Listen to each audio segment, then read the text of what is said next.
Ek besef elke keer wat 'n voorreg dit is om vir jou in te nooi saam met my in die Here Jesus se teenwoordigheid. Sy woord sê in stil wees en vertroue bestaan ons krag. Ek is besig om met jou te gesels oor die genadegawes van die Heilige Gees. En vandag gaan ek baie spesifiek met jou uit die Here se woord praat oor die gawe van ongewone tale en klanke. Kom ons bid saam. Hemelse Vader, wat 'n voorreg om deel te kan wees van die liggaam van Jesus op aarde. En soveel te meer, wat 'n voorreg om ten minste een gawe van die Heilige Gees te kon ontvang, waarmee elkeen van ons die liggaam kan dien tot opbou en vertroosting en bemoediging van mekaar.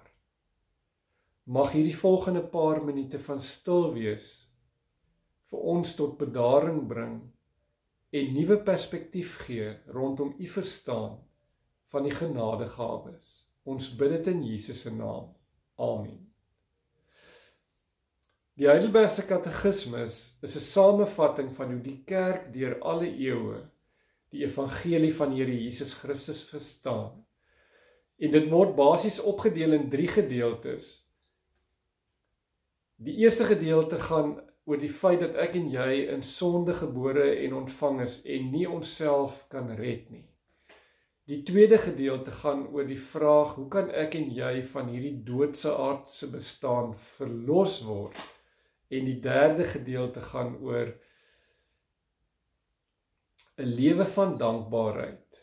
Hoe kan ek en jy ons dankbaarheid teenoor ons hemelse Vader betoon vir die verlossing en oorwinning wat hy in Jesus Christus aan ons gebring het? Die gawe van ongewone tale of klanke, saam met al die ander gawes, is een van die praktiese maniere, verstaan ek, waarop ek en jy die Here kan loof en prys vir die verlossing en oorwinning wat hy in Christus vir ons gebring het. En ek wil baie vinnig opsom wat ons die vorige kere vir mekaar gesê het. Waaroor gaan 1 Korintiërs 12 tot 14? Ons het gesien in 12 vers 7 tot 11 waaroor dit gaan. As daar staan, aan elkeen afsonderlik word 'n werking van die Gees gegee tot voordeel van almal. Aan die een word deur die Gees die gawe gegee om 'n woord van wysheid te praat, aan 'n ander 'n woord van kennis deur dieselfde Gees. Aan die een geloof deur dieselfde Gees, aan 'n ander genadegawes van gesondmaking deur die een Gees. Aan die een gee die krag om wonders te doen, aan 'n ander die gawe om te profeteer. En aan nog 'n ander die gawe om tussen die geeste te onderskei. Aan nog een gee hy die gawe om ongewone tale of klanke te gebruik, en aan 'n ander om dit uit te lê. Maar al hierdie dinge is die werk van een en dieselfde Gees, wat aan elkeen afsonderlik 'n gawe uitdeel, soos hy wil. Is dit nie wonderlik dat elkeen van ons iets het om na die liggaam van Jesus Christus toe te bring? Dit is wat hoofstuk 12 sê. Hoofstuk 13 sê dat ons hierdie gawes binne 'n atmosfeer van liefde met mekaar moet deel.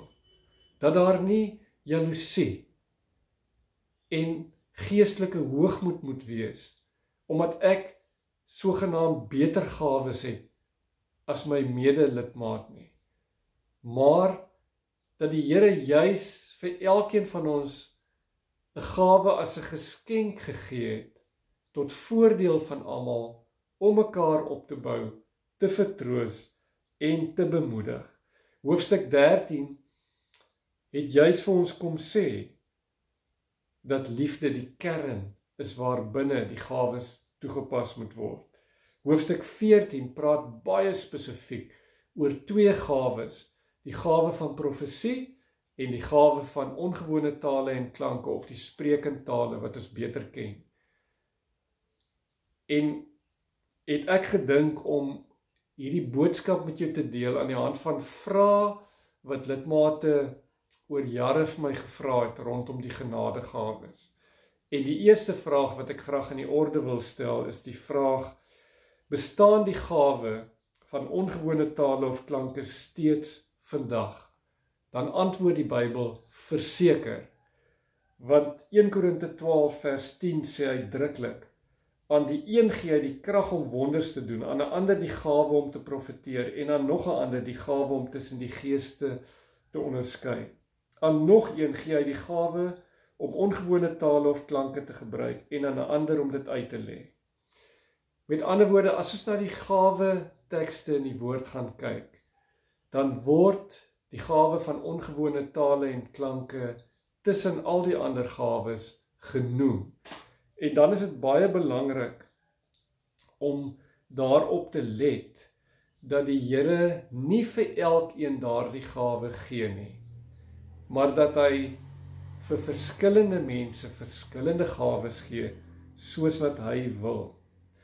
In 1 Korintiërs 14 dan sê Paulus, as ons die gawe van ongewone tale en klanke gebruik, moet dit saam met al die ander gawes net een doel voor oë hê. En dit is dat ons as lede van dieselfde liggaam mekaar daardeur sal opbou, mekaar sal vertroos en mekaar sal bemoedig. Daarom, hierdie gawe bestaan verseker nog. En die doel daarvan is tot voordeel van almal. Die tweede vraag wat ek in die orde wil stel: hoe sal ons die sprekende tale volgens die Bybel definieer?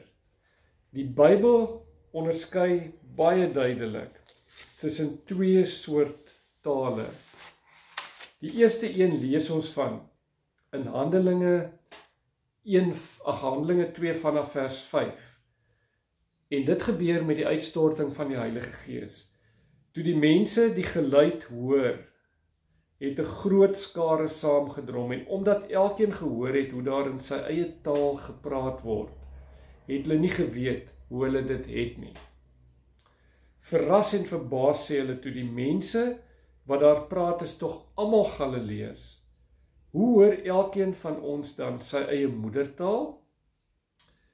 Hieruit is dit baie duidelik dat die tale waarvan die woord in Handelinge 2 praat, was gewone menslike tale. Daar het Jode na Jerusalem toe gekom uit alle plekke van daardie destydse wêreld en het verskillende dialekte gepraat.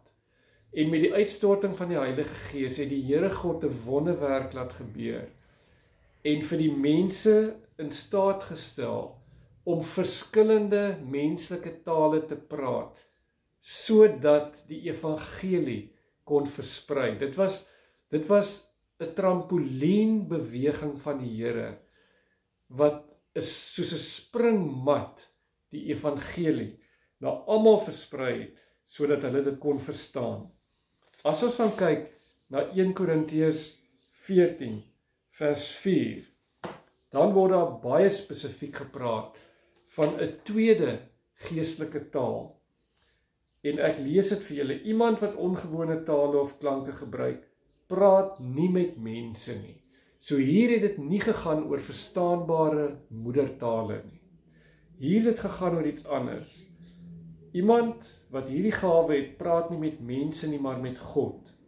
Niemand verstaan hom nie, want deur die Gees sê hy onbegryplike dinge. Hier word gepraat van 'n taal wat nie op aarde bekend is nie. En daarom as ons bietjie verder lees in 1 Korintiërs 14 en ons gaan lees vers 5, dan sê Paulus, daarom moet hierdie taal in jou binnekamer gebruik word, tensy dit deur iemand anders in die gemeente uitgelê word. Dit bring my by die derde vraag: is die gawe om ongewone tale of klanke te praat 'n bewys dat jy die Heilige Gees ontvang het? Tieners is baie lief om hierdie vraag vir my in die belydennisklas te vra. Ek wil 'n stelling maak. As jy nie in tale praat nie, het jy nog nie die Heilige Gees ontvang nie. Is dit waar of onwaar?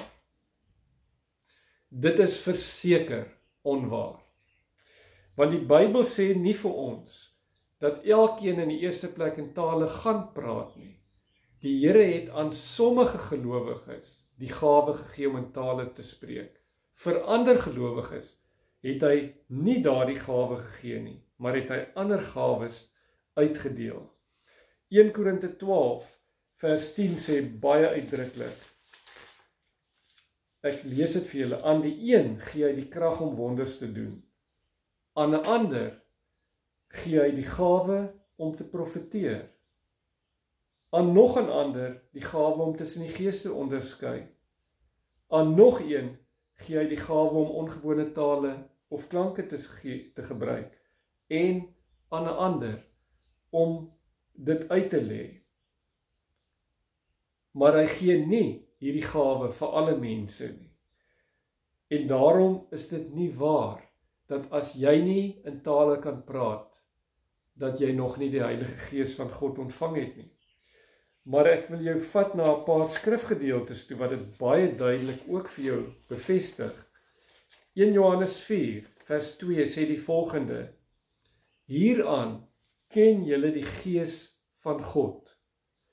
Elkeen wat bely dat Jesus werklik die Christus is wat mens geword het, het die Gees wat van God afkomstig is. En elkeen wat dit nie van Jesus bely nie, het nie die Gees wat van hom afkomstig is nie.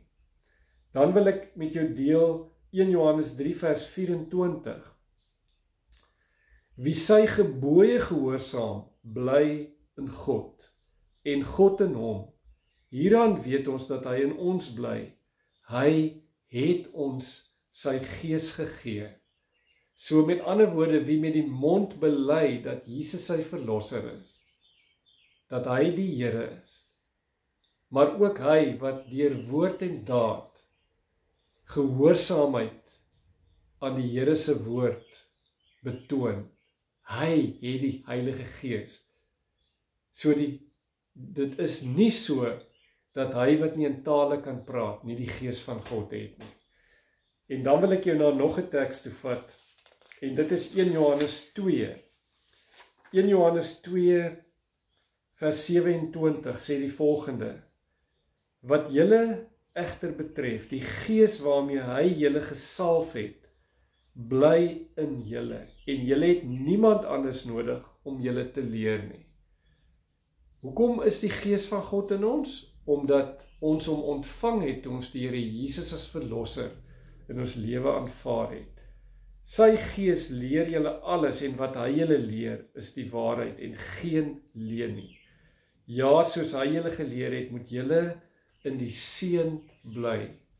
As ek en jy met ander woorde aan Jesus Christus vashou, dan het God ons Vader geword, Jesus het ons verlosser geword, en die Heilige Gees het in ons kom woon en ons leidsman geword.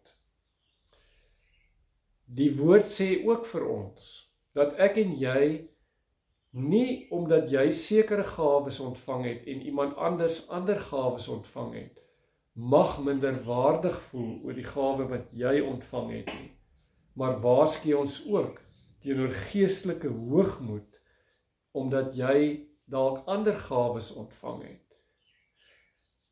Ek wil 2 voorbeelde noem. Isak Burger, die moderator van die AGS Kerk in Suid-Afrika. Ek het geweldig baie respek vir hom. Iemand vra by geleentheid vir Isak Burger: Wat dink jy van die gawes van die Heilige Gees? En Isak antwoord so mooi. Hy antwoord deur te sê: Al het ek al dikwels vir die Here gevra vir die gawe van die Heilige Gees, het hy dit nie goed gedink om daardie gawe vir my te gee nie. Ek kan nie in tale spreek nie, maar hy het vir my ander gawes gegee, waarop ek my toelê om die liggaam van Christus mee te dien. In dieselfde asem is N.T. Wright, 'n Anglikaanse priester, wat geweldige respek onder gereformeerdes in die kerk van die Here afdwing. En hy vertel by geleentheid hoe dat iemand vir hom gebid het, en terwyl die persoon vir hom gebid het hy in ongewone tale en klanke begin praat. Daarom is dit so belangrik dat ek en jy nie boksie Christene sal wees nie. En wat ek daarmee bedoel is dat ons nie die Here God se werking in verskillende kerke sal beperk tot 'n boksie nie. En afleidings maak deur te sê gereformeerdes het nie die gawe ontvang van ongewone tale en klanke nie. Maar charismate het dit ontvang. Dit is regtig om die Here se naam oneer aan te doen. Want die Here God gee gawes soos hy wil, vir wie hy wil. Daarom is daar verseker baie gereformeerde lidmate wat ook die gawe van ongewone tale en klanke ontvang het, terwyl daar ook baie charismatiese lidmate is, wat nie daardie spesifieke gawe ontvang het nie, maar wel ander gawes om die liggaam van Christus mee te dien. Ek wil afsluit met die 4de vraag. Watter Bybelse riglyne vir die gebruik van ongewone tale of klanke gee Paulus vir ons in 1 Korintiërs 14? En dan wil ek met jou saam lees 1 Korintiërs 14 vers 4, wat sê, die een wat ongewone tale of klanke gebruik, bou net homself op, maar die een wat profeteer, bou die gemeente op. Ek sou graag wil hê dat julle almal ongewone tale of klanke gebruik, maar nog liewer dat julle profeteer. Die een wat profeteer is van groter betekenis, omdat hy verstaanbare tale praat, as die een wat ongewone tale of klanke gebruik, tensy dit ook uitgelê word. Paulus sê uitdruklik dat die gawe van ongewone tale en klanke praat nie met mense nie. Dis 'n geestelike taal. En daarom praat dit met die Here God. En omdat niemand daardie persoon verstaan nie, moet hy dit verkieslik in sy binnekamer aanwend. Behalwe as dit in die gemeente van die Here uitgelê word. En dan gaan hy verder, en dan sê hy in 14 vers 8b die volgende. En as die beël 'n onduidelike sein gee, wie sal vir die geveg gereed maak, soos dit ook met julle. As julle ongewone tale of klanke gebruik, en nie 'n verstaanbare woord praat nie, hoe sal 'n mens weet wat daar gesê word? Dan lees ek vers 12 tot 18. Dit is ook op julle van toepassing. As julle toelê op die gawes van die Gees, streef na die wat tot opbou van die gemeente dien, sodat julle daarin kan uitmunt. Daarom moet hy wat die ongewone tale of klanke gebruik, bid om die gawe om dit uit te lê, of vir iemand anders om dit uit te lê. Want as ek ongewone tale of klanke gebruik wanneer ek bid, dan bid my gees, maar my verstand is nie daarby betrokke nie. Hoe moet dit dan wees? So, dat ek met die gees moet bid, maar ook met die verstand. Ek moet met die gees die lof van die Here sing, maar ook met die verstand. Anders, as jy met die gees 'n dankgebed doen, hoe sal 'n gewone mens wat daar teenwoordig is, op jou dankgebed amen kan sê? Hy verstaan mos nie wat jy sê nie. Jou dankgebed is wel goed, maar ander mense word nie daardeur geestelik opgebou nie.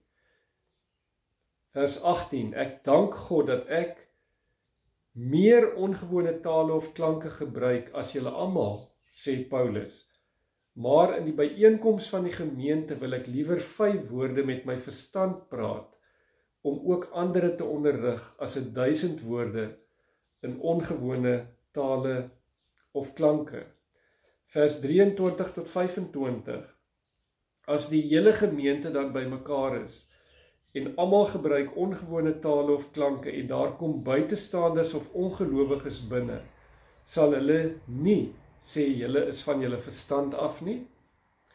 Daarteenoor as almal profeteer en daar kom 'n ongelowige of 'n buitestander binne, dan word hy deur almal in sy gewete aangespreek en kom hy tot selfondersoek. Die verborgde dinge van sy hart kom aan die lig en so kom hy daartoe om op sy knieë te val, God te aanbid en openlik te getuig, waarlik, God is hier by julle. Dan vers 26 tot 28. Hoe moet dit dan wees, broers? Elke keer as julle by mekaar kom, het elkeen gewoonlik 'n bydrae om te lewer, 'n psalm, 'n onderwysing, 'n openbaring, 'n ongewone taal of klank. 'n Uitleg daarvan sorg dan dat alles tot opbou van die gemeente is. Vers 26 tot 28 staan daar die volgende: wat die ongewone tale of klanke betref, net 2 of hoogstens 3 moet dit praat, elkeen op sy eie beurt, en daar moet een wees wat dit uitlê. As daar nie iemand is wat dit kan uitlê nie, moet die een wat ongewone tale of klanke gebruik, stil bly in die byeenkoms van die gemeente en net tuis met homself en met die Here God daaroor praat. Vers 33: die Here God is tog nie 'n God van wanorde nie, maar van orde en vrede. Ek wil saamvat. Die gawes van die Here, sê 1 Korinte 12 tot 14, is geskenke van die Here God aan sy liggaam, met een uitsluitlike doel om tot voordeel van almal te wees, sodat ons mekaar kan opbou, vertroos en bemoedig. Die gawes was nooit bedoel om verdeeldheid in die liggaam te bring nie. Ek wil jou uitdaag, wees gehoorsaam aan dit wat die Here op jou hart lê. Gebruik dit in jou binnekamer, maar gebruik dit ook in die gemeente. Veral die gawe van ongewone tale en klanke. Gebruik dit in jou binnekamer, maar ook in die gemeente, mits iemand dit uitlê. Anders skep jy verwarring. Kom ons vier mekaar se gawes en waardeer mekaar binne die liggaam van die Here Jesus Christus. Amen.